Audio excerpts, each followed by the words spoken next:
Well, if I can, first of all, invite the panel to join me. Rod Ainsworth, who's the Director of Regulatory and Legal Strategy for the Food Standards Agency. Norbert Hummel, who is the President of Food Service Europe. David Louis, who is Managing Director of D&D Restaurants and Chairman of the Restaurant Association. And the legendary Harry Murray, Chairman of Luckworth Park Hotel and Spa, and George Veza from Nestle UK Professional, UK and Ireland. So thanks very much. We have a title, Reinventing Hospitality and Service, so no humble aims here. I think more it's about making sure that hospitality and service stays top of its game and continues to see the sector grow.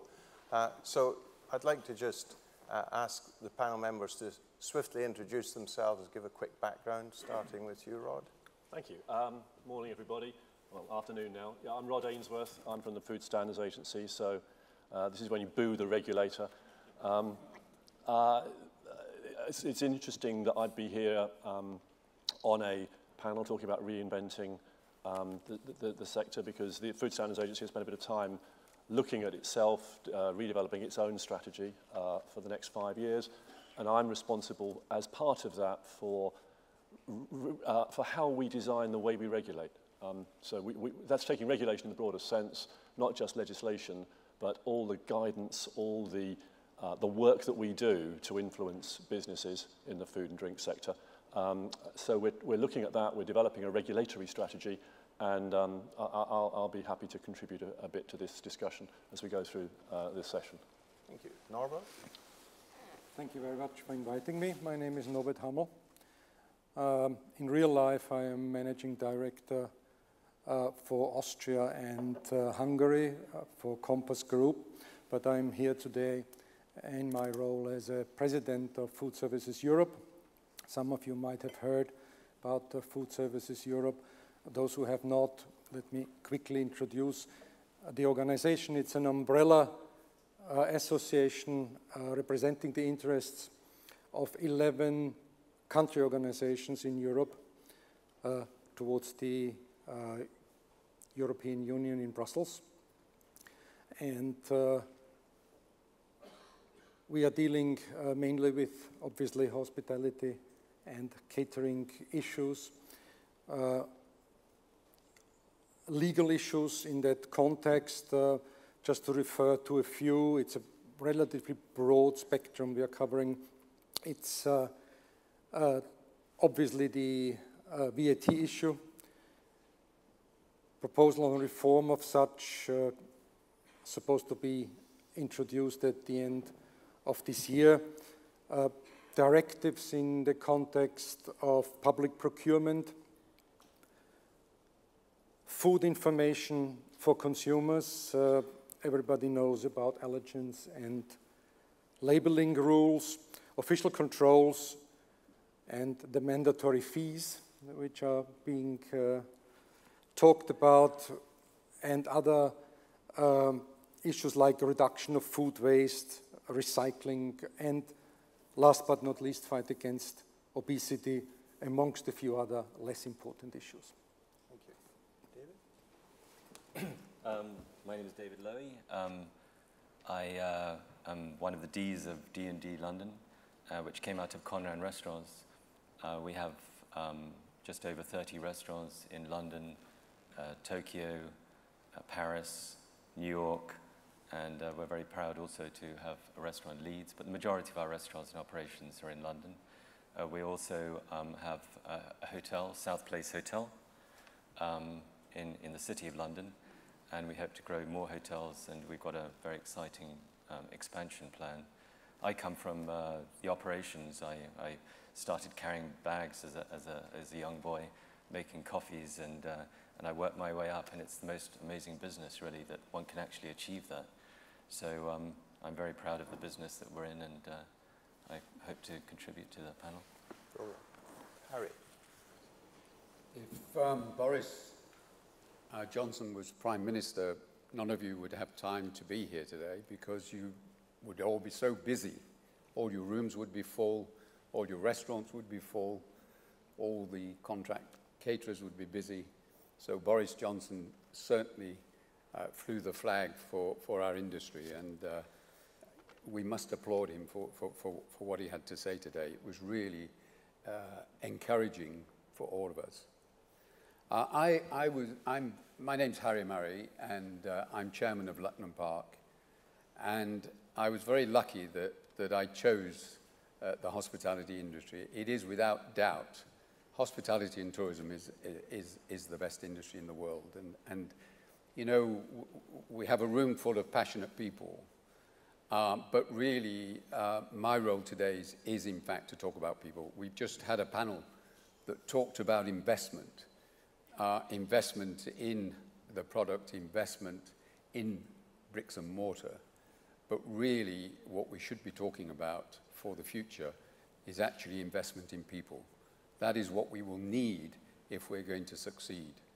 We can bring all the tourists here, but without that investment and without looking after our people and engaging with our people, which is the key, because we employ 3 million people, but if we're turning them over, we talk about apprenticeships, but if we're turning them over, that's not going to succeed. We've got to engage with them where they actually want to stay with us. And the first job we need is the image of the industry. We love it, but we've got to make people who are not in it love it, because without doubt, the opportunities are really unlimited. Thank you, Harry. George? Good afternoon. I'm George Veza, work for Nestle Professional. I've worked for Nestle for 31 years, born in Scotland, as you can tell by my accent. Left Scotland when I was 9 years old with my family. I've worked in Canada. I've worked in Cuba, Dominican, Trinidad. I've worked in Jamaica, man. I've worked in Switzerland, and I arrived back in the UK 3 years ago. Very happy to be here. And I think I would agree with you, it's probably the best industry in the world. When they were showing the industries that were in growth, I mean, sorry to say, services wouldn't excite me. What excites me is this industry. It's dynamic. It's once you've made it, it's where you go. You go to the hotels, you go to the restaurants, you go to the bars, you go to Disneyland, maybe Harry Potter Land here soon. But this is a fantastic industry. And for me, it's people for sure, and growth. It's about growth. I mean, this is why we're all here. I think we all want to grow our business. We all want to grow our profitability, and doing it together through making sure that we're not, being taxed unfairly, making sure that we've got the right people on the ground to make our businesses work well, to make sure that we're recruiting new tourists, and we're boasting about what we have. That to me is what it's all about, and what's exciting is how do we grow this business? And hopefully we'll talk a little bit more about that soon. Thank you, George. Well, yes, one thing that struck me was Gerald Lawless gave a statistic. I think it was 10% of the global GDP was accounted for by hospitality and tourism, and I think our statistic is 8%. So I think in this room we've got, it sounds small, 2%, but it's actually 25% headroom to go for. And I think what's interesting is how positively people have spoken during the day. But I'm interested, I'm going to pick up on Harry's point, if I may, because you talked about people and attracting people to the industry. I mean, how do panel members feel about the appeal of the industry right now? Well, firstly, I must say that Springboard do a fantastic job. We've seen the big conversation. I mean, this has been the most incredible innovation for our industry. And what has impressed me is when I see young people step onto that stage and talk with passion about coming into it. You know, I stayed here last night, and I arrived after 11 o'clock. And there was a young lady on the desk called Angelica. I mean, she probably came on duty at 2 or 3 o'clock in the afternoon. But, you know, she had a smile. She welcomed me. She showed interest in me. She asked me about my journey, where I'd come from. She told me that I got a very nice room and that it had tea and coffee making facilities, and she went into that. And then 5 minutes after I was in the room, she called me to ask me if I'd got everything I wanted. And, you know, I sort of look at young people and I see, you know, I mean, I wish I was 17 again, because, you know, when you look at the opportunities and you see what a great industry we are. But as I say, we do have this image, and Springboard are trying. They have ambassadors that help, but we need to do more. I mean, and we talked, as I say, about the investment in the product. We've got to invest in people. And one of the problems we've got is this asset management and the fact that people are coming in and investing, but do they care about the people? Do they care about the customer? And I have to ask that question. I'm not saying, you know, they all do that, but there are situations where you've got to say, are they investing in the future of those people, their careers? And I think it's a big issue. Thank you. David, you're running a very successful restaurant business, so you know, how do you find this supply of people, particularly young people? Well, I think it's always been difficult. I was thinking about when I set out in the industry, and I remember that I was a barely trained chef, but I could walk into basically any restaurant in London and get a job. So I think we go on and on about how difficult it is, and it is difficult to get good people, but it always has been. And what I find exciting is that when I left the hotel business, or moved from the hotel business into the restaurant business, a lot of people said to me, "You must be crazy. I mean, how can you go into the hotel business, the restaurant business, and how can you make a career out of it? Because you can, in the hotels, you can work up to the head office in Switzerland of, you know, some big company and work your way up. But in restaurants, how can you do that?" And I think we proved all those people wrong, so that there's hotels, fantastic industry, restaurants, another big sector where you can really form a career. And we've and some of the bigger companies in the restaurant business have proved that. And it's about nurturing young people, mentoring young people, attracting young people. But you'll do that by creating really exciting businesses. And in London, you know, London has exploded with wonderful establishments, wonderful, exciting businesses, huge amount of competition. And young and the television, the media, there's so many.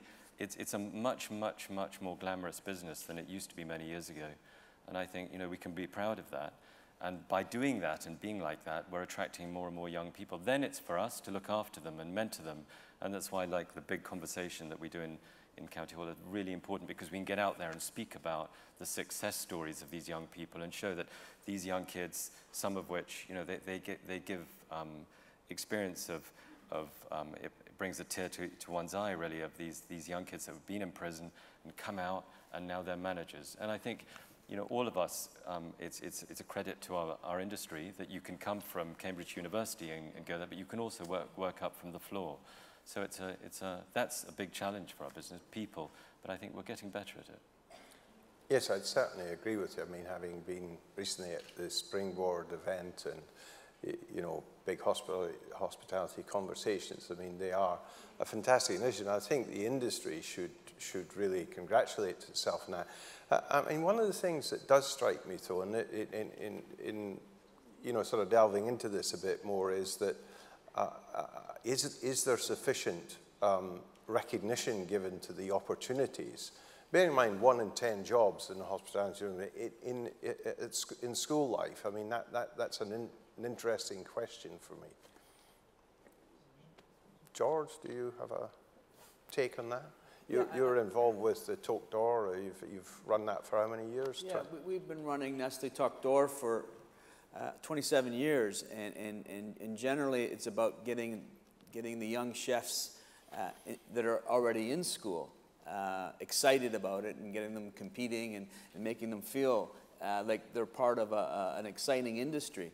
And it's also about, you know, kind of creating in their mind that it's not just about coming out and being a Michelin star chef. There's a lot of good jobs in the industry that aren't in top restaurants. So we've involved a lot of our partners, our catering partners, and some of our fast casual restaurant partners to come in and show them different ways of reaching their career goals. But I still think that there's, even where we lack, and we're now looking at Tuck Door and how can we continually make it better. Because if we've been doing it for 27 years and we still have these problems, then maybe as an industry we need to change a little faster. And so how do we recruit and how do we change the perception? I mean, you don't get the girl if you work in McDonald's. Used to be kind of when I was young, that was the thing. You don't work in McDonald's behind the counter, you don't win the girl. So how do we change that perception? And it's really up to us. Is the career path clear for people coming into the industry? Or is it, you're 8 pounds an hour now, and maybe you'll be 8 pounds 30, and 5 years from now you'll be 9 pounds 40. I mean, eventually they're working there until something better comes along. So how do we really make the career path clear? I mean, at Nestle, touch wood, we haven't had the issues that the industry's had, but even in our industry, the younger people are much more impatient than they were years ago, where they want to see their career plan and they want to make sure within the next 2 or 3 years they're well on that plan. And if they're not, guess what? There's somebody else they can go to for a few extra quid. So I think that's the issue that I see. Okay, thank you. I was quite keen also to touch on, for example, some of future trends. Now, as we've got Rod here from the Food Standards, we might as well give him a bad time. They've got a whole public health debate going on. We've got issues with obesity and general health. How do we see that impacting our businesses, if at all? I suppose at the top end, you've got a lovely spa there, Harry, so I mean, that's very healthy. Well, first of all, when it comes to nutrition, I must fly the flag here for the Royal Academy of Culinary Arts, because they're celebrating 25 years this year, and for 25 years they have been going into schools, chefs on a voluntary basis, no funding, this is all on a voluntary basis, have been going into schools and they've been talking about nutrition to young people. And yes, you're right about obesity, that in Europe now 1 in 3 are supposed to be obese. This is in schools. So the Royal Academy of Culinary Arts, we have our top chefs, and I must say we've heard about Michelin stars. We are now in a situation in this country where we have, without doubt, some of the best chefs in the world. But it is an ongoing education when it comes to nutrition. I think the BHA have done a great job with guidelines for hoteliers. I mean, we must take into consideration that over 80% of our industry are SMEs, and they employ less than 10 people. These organizations, these hotels, these restaurants need help. And I must say the BHA have been very good at providing that help. Rod, what are you're obviously planning strategy for the Food Standards Agency, and how do you see the public health debate unfolding for those of us in the industry, and how might it impact us? I think it's interesting. Firstly, I should say that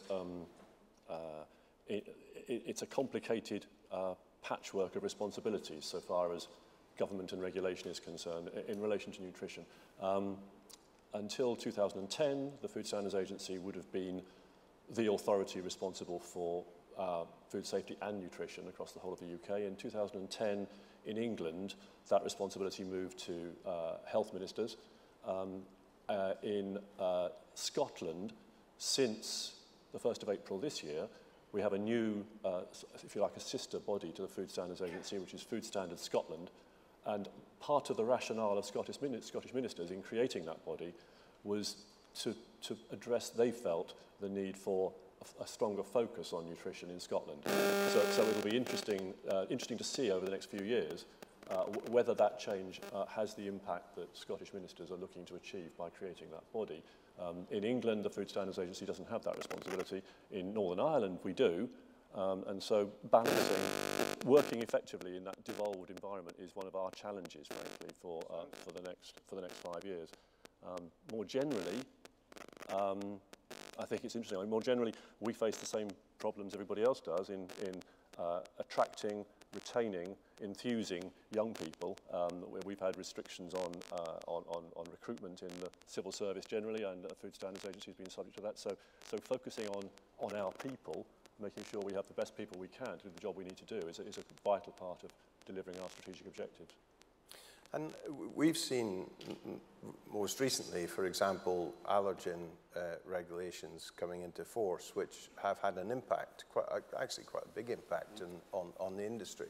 I mean, what's coming down the track for us? What can we look forward to, and what can we head off or support? Well, you've heard reference already to the possibility of mandatory charging for regulation across the board. That's something, one of the things that we need to do as the Food Standards Agency. We're the UK representative in Brussels in negotiating emerging food law. One of the things we're doing our level best to prevent at the moment is the introduction in a new regulation of mandatory charges for... oh, hello? Can you hear me? Yeah. Yeah. Obviously it wasn't working. You should have waved at me or something. Yeah, one of the things we're doing our best to prevent in Brussels is the introduction of mandatory charging for the delivery of official controls for food safety. And that's not because funding of the enforcement, the regulatory regime isn't important, but it should be, in our view, left to member states to decide how to deal with that. And we're arguing for something broadly aligned with the status quo in relation to charging. Other regulations which are coming down the track potentially, there's a process called refit, which is to review the fitness for purpose of the whole body of European food law. And one of the elements of that may be opened up for consideration is the general food law, the fundamental framework that creates the current roles and responsibilities harmonised across the whole of Europe. Our position at the Food Standards Agency is at this stage that we're not persuaded there's a need to open up that framework. We particularly because a number of the more newly joining member states of the European Union will be likely to want to make that framework more detailed than it already is, and the position of the UK. And this is a view of officials in the Food Standards Agency. The UK would need to determine its official position as and when the issue came for consideration. But at the moment, the position of the Food Standards Agency would be that we know and are happy to work with the existing European legal framework and wouldn't see a need for it to be that fundamental general food law to be opened up. I'll probably stop there. Okay, I mean it's interesting because for those of you who are not familiar with Food Service Europe, I mean BHA is a contributor to it, and it's makes a major lobbying effort across Europe and tries to influence regulation and legislation in Brussels. I mean these are all sounding familiar territory to you, Arlene Albert, these issues. Can I be heard? Yeah, does it work? Yeah, great, thanks. A very broad question. To reflect on what has been said already, it is extremely important to be represented as an industrial body, if you want, because the commissions which are usually dealing with these issues, and the member states delegate individual representatives from countries into these commissions, are crying out basically for a practical approach, a specialist who can tell them exactly how these things work. This is why it is important to be there and to be there in time before a commission makes a decision on a regulation which will in time become law in the member states. Therefore, and this is the main objective of Food Services Europe, to do exactly that. And here also the British Hotel Association, British Hospitality Association has a major role to play in influencing what is happening in Brussels. The latest statistics I've heard are that 70 to 80% of legislation that is passed in a member state has its origin in a commission in Brussels. It might come out slightly different to what the intention was initially, or it might be watered down.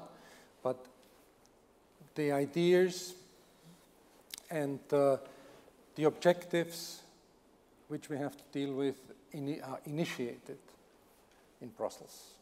Therefore, well, thanks to Ufi for holding the fort and supporting Food Services Europe.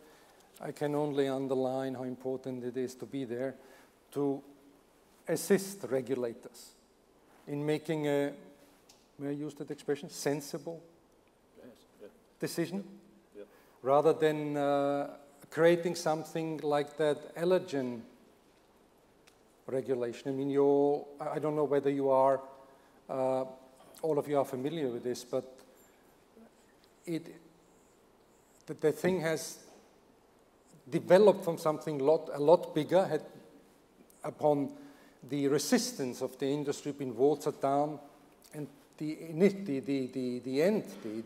end result was this allergen thing, which well, my personal opinion is it doesn't really work as it should.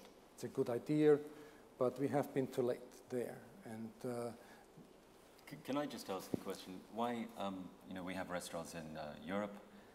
In England, we seem to, in Great Britain, we seem to take these things a lot more seriously than the rest of Europe. You know, I was recently in Germany, and I think we all support the non-smoking, but I was in a high-profile restaurant, Burkhardt in Berlin, and at 11 o'clock, majority of people have finished eating, they all smoke up, they all light up, and just like, you know, sod the officials, quite honestly. And that's in Germany. And I think it's extraordinary. I'm very proud to say that we don't do that in England. Allergens, a similar thing really is that you know, we've taken it very seriously and worked, and it's got a lot of sense. All these things have got a lot of sense to the end customer. So again, I think, you know, as restaurateurs and hoteliers, we should support these things. But I rang up our colleagues in Paris and said, so what are you doing about the allergens? And, you know, this is, we've got a few more days to put it in, enforce it. And the response was, no, we don't take any notice of it. We're not part of allergens. Kind of like the Jews in Britain, right? So yeah, I mean, it's just why are we taking it?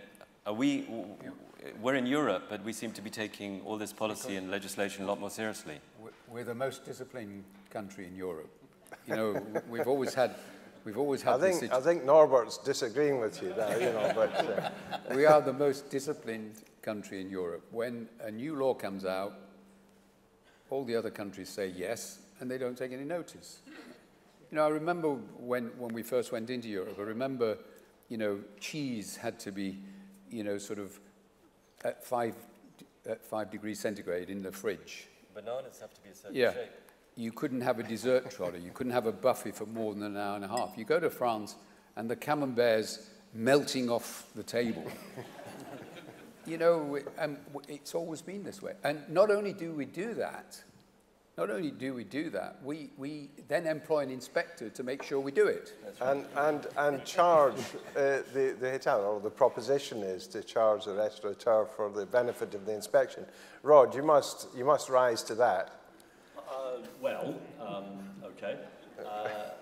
I'm told, I don't have this first-hand experience myself, but I'm told that in actual fact, the UK ranks about mid-table in terms of its compliance and the conscientiousness. That was GDP growth, wasn't it? Has introduced European regulation. It's also the case, I mean, I do a fair amount of wandering around various member states of the European Union, talking to businesses and regulators in other parts of Europe, And every member state would assert strenuously that it's all the other people that don't comply with regulations as well as they do. Having said all of that, you know, I'm as familiar as the rest of the panel are with the slight variances of cultural approach to legislation in other parts of the continent. It's certainly the case that some people see regulation more as an aspiration than as something to be complied with. But that's quite important, isn't it? Because, I mean, we've been talking about, you know, the future of the industry, trying to grow the industry, creating jobs, creating wealth.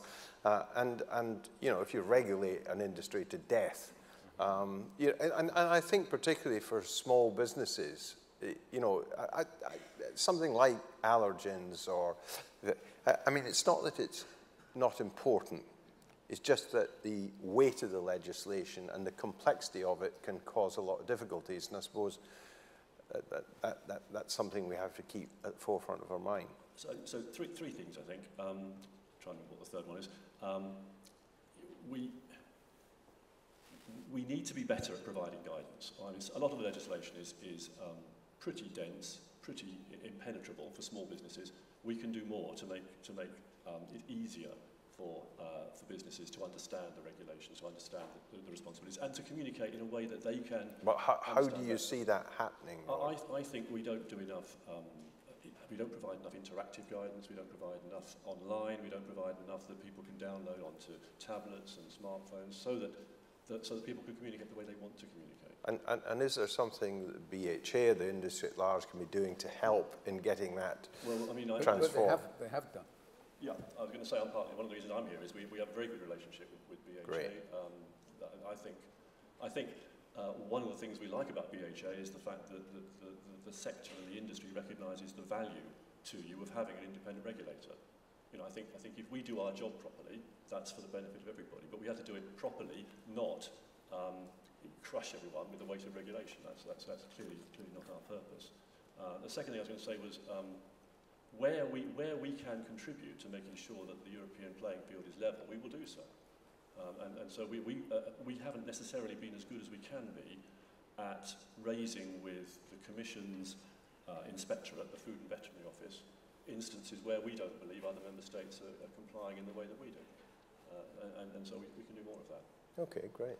The challenge, however, though, is 50% of the hotels are independents, 60% of the restaurants are independents, and they just don't have the resources to deal with the complexity. And you know, it's different if catering, 74% are fairly big organizations, and they can reach out for support and help. But it's the independents and the small independent owners that's really struggling with a lot of the regulation that comes down. And how do we get to them? How do we help them as an industry? You know, they're not here today. How do we reach out to them? That's one of the challenges that we're having as an organization. We want to help them, but just reaching out to the large majority out there. Well, it sounds like that's a challenge for all of us in the BHA, really, to see how we can make that step change. Because I do think it's important, and when you look at the weight of some of the regulation and the complexity of it, it's quite onerous. Yeah. Are there any questions from the audience for the panel? Or is everyone set for lunch? I read your minds. Well, oh, sorry.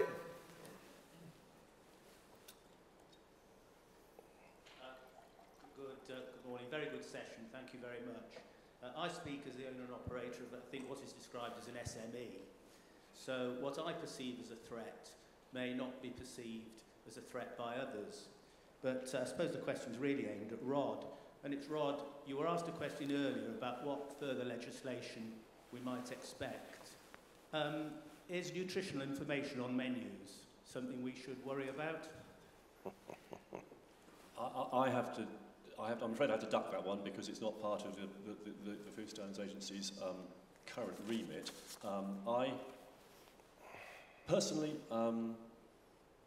I don't see that as a likely front runner for a Europe-wide regulation.